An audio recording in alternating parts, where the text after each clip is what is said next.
أعوذ بالله اسم العليم من الشيطان الرجيم بسم الله الرحمن الرحيم. Ladies and gentlemen, that I'm very glad and that actually Mr. Professor Anthony Leeds actually again with me. And let I start my question to him without wasting any time. Mr. Anthony Leeds, how are you, sir? I'm fine, thank you very much. Thank you. Yeah. So thank you. You're coming, sir. Actually, my first question is, what was the most recent and the most significant work that was discussed? Can you reply this one, sir? I'll do my best. First of all, I was very glad to be given the opportunity to do another series of conversations, which is, of course, there are some challenges there because scientific progress is a slow progress, and it's very difficult to find really exciting new things. But of course, we were given a really very, very important set of information, and I had a conversation with Professor Mike Lean from the University of Glasgow about the work that's been done on individuals who are affected by long COVID. And as your viewers will know, there are some individuals who do not recover quickly following an infection with COVID and whose symptoms persist and can actually become very debilitating to the extent that they can affect their work and also their ability, for example, to return to education or to concentrate when they're trying to work. So it is a very debilitating condition. It also, of course, is contributing on quite a serious scale to worklessness, where people who were previously employed who are not able to get back to work. So Mike Lean's presentation about the study that's been done in Glasgow was really very, very important. It hasn't received as much publicity as one might have expected. He was very, very careful to say that the work that's been done on achieving weight loss in people with long COVID is not a cure for long COVID, but it is a way of improving the symptoms that occur in long COVID, the symptoms that are the same in being overweight or having obesity as occurs in long COVID. So things like anxiety and depression and pain were improved by losing weight by the same method as has been used in the diabetes remission trials. So of all the conversations that took place as part of this series, that was the one which I thought was the highlight, although all the others were very important as well. This is really the highlight because this is something completely new which has been published in 2025. Thank you. And my next question is, were there other highlights in the series, sir? Well, I hope that the viewers would take the view that every conversation contained something that was really important. But of course, in the second part, we've had a series of 3 talks with Professor Shahid Tahiri from the University of Leicester. First of all, he was talking about achieving diabetes remission in people from the Middle East and North Africa. And this study that he undertook, based in Qatar, was very important because he was able to show that the findings on achieving diabetes remission in people in Britain, which was largely done on white people of European origin, was actually also transferable to other populations and other cultures. And it's important to know that globally, we now know that this type of intervention can be applied to people from different areas around the world, from people from South Asia, from people Australasia, people in New Zealand, Pacific Islanders, Maori peoples, to the indigenous peoples of Australia as well, are all able to actually undertake the weight loss which is part of this program of achieving diabetes remission. So we would have a great deal of hope that this would be able to be rolled out indeed across the globe, which is what is necessary because globally we have a rising prevalence of type 2 diabetes. In his second conversation, Professor Tahiri was talking about fatty liver. And of course, in the talk which you heard 2 weeks ago, Professor Roy Taylor talked about the mechanism underlying the effects of this type of dietary intervention, whereby the amount of fat in the liver is reduced and the amount of fat in the pancreas is reduced, and the consequences are improvement in the metabolism in the liver and also in the ability of the pancreas to produce insulin and to function normally. And all of this results from the reduction in the amount of fat in those 2 organs. And it's therefore logical, as Professor here discussed, to say, well, we know now that there are an awful lot of people who actually suffer from high fat in the liver. We know that a large amount of fat causes inflammation, or in parallel with the amount of fat, there's a lot of inflammation, and that inflammation can go on to cause fibrosis. Fibrosis in turn can go on to cause a quite serious liver disease, cirrhosis, which he discussed, and then worse, it can ultimately result in liver failure. So in that second program, he discussed that. And then in the third one, going back to your question, which of course, what were the other highlights in the whole series? In the third one, he talked about sleep problems in diabetes. And we know that sleep problems are a very common thing globally anyway. It's partly due to the fact that electricity is available, so you can keep the lights on after dark. And also, of course, there are many electronic devices which captivate our attention and stop us from going to sleep. And it's well known that people now, where sleep studies and population studies have been done, people are sleeping less than they used to do 30 or 40 years ago. And we know also that sleep is linked to a number of problems. So lack of sleep increases risk of cardiovascular disease, of stroke, and so on. However, there are some specific sleep problems that occur in people with diabetes and in those who are heavy. And he described the way in which a dietary intervention can be beneficial in helping people to improve their sleep quality. And this also has a beneficial effect on reducing their blood pressure. Also, of course, pointing out that those who have the specific problem of obstructive sleep apnea are assessed by a specialist usually, and can also have the option of having an apparatus which breathes high pressure air, slightly high pressure air into their airway to keep it open. So that set of three talks was actually really very helpful. And the one after that by Professor Taylor, of course, looked at the mechanisms underlying this. So that set of four actually was really, I thought, very useful, although each of the talks provided important and useful information, I thought. Thank you very much for your detailed answers, Lavin.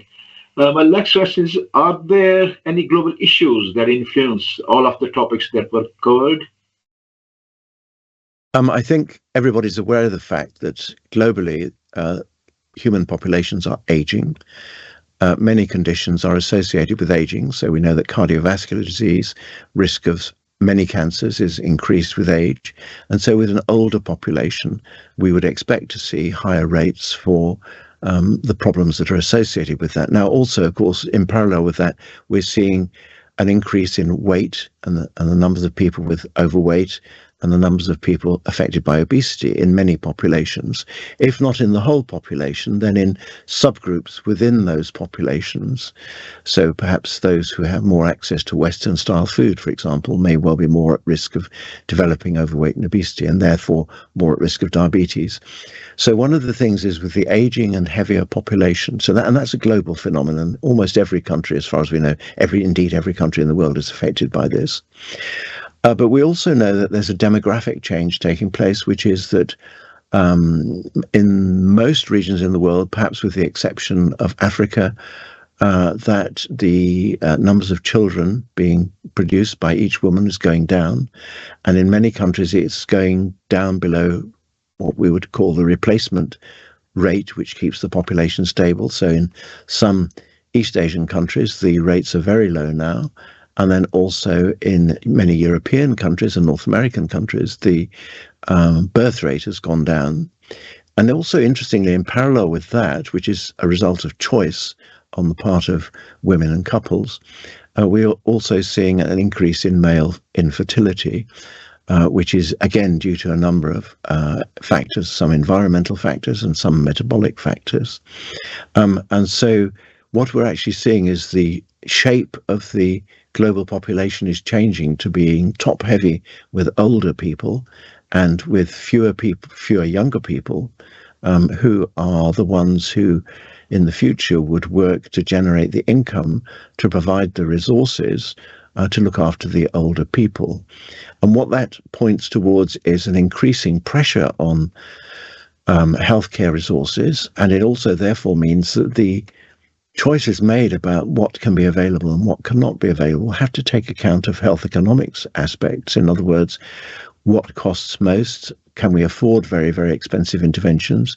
Should we be looking for less expensive interventions? And the obvious one, and it readers and listeners would not be surprised to know that I'm going to take this whole question of diabetes remission as an example of that, whereby we know that a dietary intervention, which is not hugely expensive, perhaps costing about in the UK, costing about £1,000 a year to deliver, will achieve a remission of diabetes, and there will be a cost saving in terms of use of drugs for diabetes and use of drugs for high blood pressure.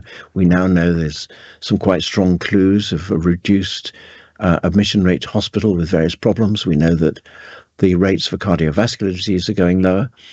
So to answer your question, yes, there are a number of changes globally that are really important. Aging, reduced birth rate, increased male infertility, increased numbers in populations with overweight and obesity, and increased pressure on healthcare resources, and therefore the need to make choices that take account of the cost of delivery of different types of interventions, and making the choices about the least or the lower cost ones as opposed to the higher cost ones. Thank you for your answer. And then I move another question. Actually, if you had the resources and the influence, would you like to do next? Well, yes, indeed. I do wish I had. I do wish I had more resources and influence. As you know, working with colleagues. I know. Actually, we are very thankful to you. Actually, because that you are retired now and you are doing your best. Actually, and I remember that actually when I requested to you actually to start this serving the humanity, actually, and you are always there. And actually, I'm very thankful. I mean, from all my viewers, actually, you are doing very well, and you're doing serving the humanity. Actually, thank you for that. Well, thank you very much. And this opportunity to talk with such a wide, large, hopefully influential audience globally, of course, can help, so that the people I'm talking to and the messages they give can be shared with more people, and hopefully that will have an effect. But the main one, which is a reflection of my interests over the last 15 to 20 years, and also that of my colleagues, is that having got the extremely good evidence, which has been discussed by Professor Roy Taylor, Shahid Bahiri, and also Professor Roy Taylor, about achieving diabetes remission, should be available on a global basis. And to achieve that, as you heard 2 weeks ago, Professor Roy Taylor has said that there has been some interest in some countries in the world. I think I already mentioned to you that Professor Mike Lean has a study which has been running in Nepal, and we've published the first paper that reports on that, and another study is now underway. And in Southeast Asia, in Malaysia, we're about to start a demonstration of the way in which you can achieve diabetes remission using initially a formula diet program of just over 800 calories per day to achieve the initial large weight loss that is needed to achieve the weight loss which delivers the diabetes remission in many people. Now, Malaysia, of all the countries in Southeast Asia, overall has the highest rates for overweight and people with obesity, and also the highest rates for diabetes in Southeast Asia, although some of the other countries are catching up with it. For South Asia, the country which has the highest rate for diabetes is Pakistan.